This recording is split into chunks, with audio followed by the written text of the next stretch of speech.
terkasih, selamat pagi, selamat berjumpa lagi dengan saya, Pastor Stefanus Chandra, dalam Insani, Inspirasi Sabda Allah hari ini, channel renungan yang sama kita cintai ini.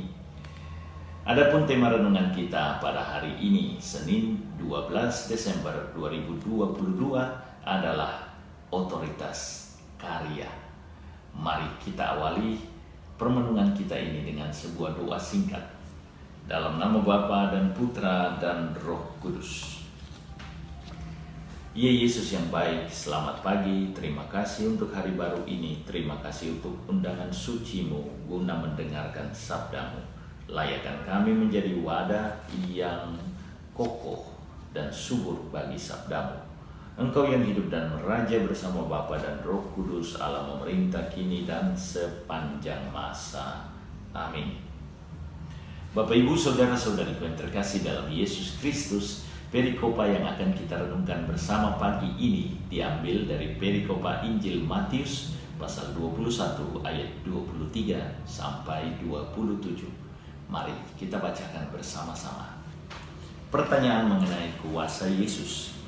Lalu Yesus masuk ke bait Allah, dan ketika ia mengajar di situ, datanglah imam-imam kepala serta tua-tua bangsa Yahudi kepadanya dan bertanya, "Dengan kuasa manakah engkau melakukan hal-hal itu? Dan siapakah yang memberikan kuasa itu kepadamu?" Jawab Yesus kepada mereka, "Aku juga akan mengajukan satu pertanyaan kepadamu. Dan jikalau kamu memberi jawabnya kepadaku, aku akan mengatakan juga kepadamu, dengan kuasa manakah aku melakukan hal-hal itu. Dari manakah baptisan Yohanes? Dari surga atau dari manusia?" Mereka memperbincangkannya di antara mereka dan berkata, "Jikalau kita katakan dari surga, ia akan berkata kepada kita, 'Kalau begitu, mengapakah kamu tidak percaya kepadanya?' Tetapi jikalau kita katakan dari manusia, kita takut kepada orang banyak, sebab semua orang menganggap Yohanes itu nabi." Lalu mereka menjawab, "Kami tidak tahu." Dan Yesus pun berkata kepada mereka, "Jika demikian, aku juga tidak mengatakan kepadamu dengan kuasa manakah aku melakukan hal-hal itu." Bapak, Ibu, Saudara-saudariku yang terkasih dalam Yesus Kristus, kehadiran Yesus dengan tanda-tanda ajaib pada zamannya membuat orang-orang Yahudi terobati dahaganya akan sentuhan mujizat Allah. Orang-orang Yahudi saat itu makin yakin bahwa mereka adalah bangsa terpilih yang sungguh dicintai oleh Allah melalui pemeliharaan dan kuat kuasanya. Yesus yang menghadirkan rahmat Allah bagi mereka dipuji dan dieluk-elukan sebagai Dia yang datang dari Allah. Mereka yang mencari Yesus guna mendengarkan Dia dan menerima mujizat Allah sungguh-sungguh terobsesi dan sungguh-sungguh percaya kepada Yesus. Yesus menjadi tokoh karismatis. Yesus selain memiliki otoritas Yahudi yang dikuasai oleh Allah, berhadapan juga dengan otoritas masyarakat Yahudi secara sosial saat itu. Dan celakanya, pemegang otoritas kuasa yang dipandang sebagai pembawa kuasa Allah dikuasai oleh imam-imam kepala dan tua-tua bangsa Yahudi. Kehadiran Yesus dengan ajaran berbeda, dengan mujizat-mujizatnya, sungguh mengusik kenyamanan para imam kepala dan tua-tua bangsa Yahudi saat itu.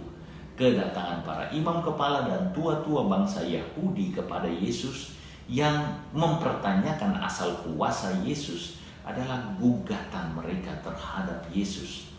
Yesus bagi mereka seorang kompetitor yang sangat serius, karena ia mampu menghadirkan Allah dalam karya-karyanya yang ajaib.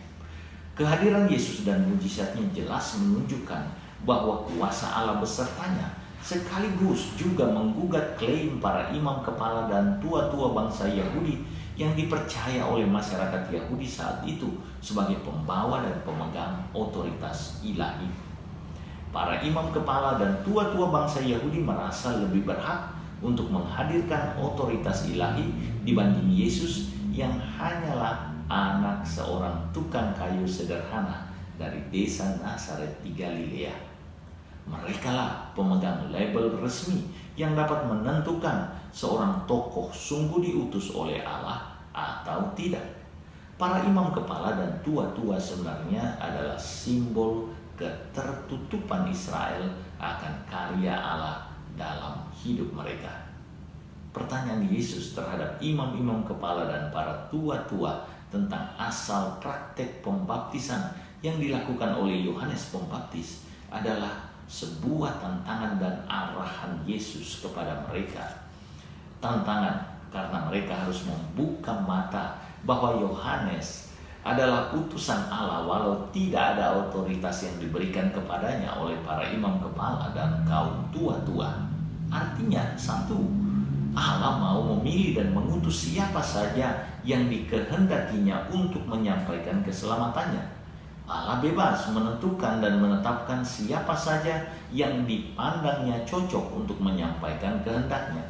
Prinsipnya, Allah selalu hadir untuk menyelamatkan kita. Keselamatannya bisa dihadirkannya melalui siapa saja dan dalam kondisi apa saja. Yang kedua, tidak ada manusia yang diangkat oleh Allah menjadi delegasi atau utusan Allah dan diberi tugas untuk menetapkan sesuatu sungguh berasal darinya atau tidak selain Yesus sendiri.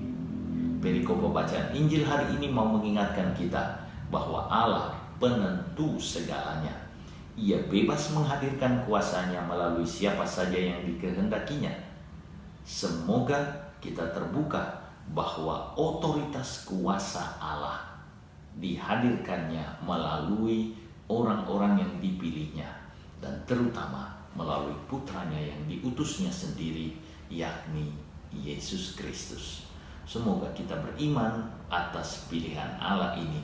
Tuhan Yesus memberkati. Ya Yesus yang baik, kami sungguh bersyukur pagi ini Engkau membuka mata kami bahwa hanya dalam Dikau kami akan berjumpa dengan Allah dan memperoleh keselamatan. Layakkan kami untuk menerima Dikau dan menghidupi seluruh kehadiran-Mu dalam hidup kami.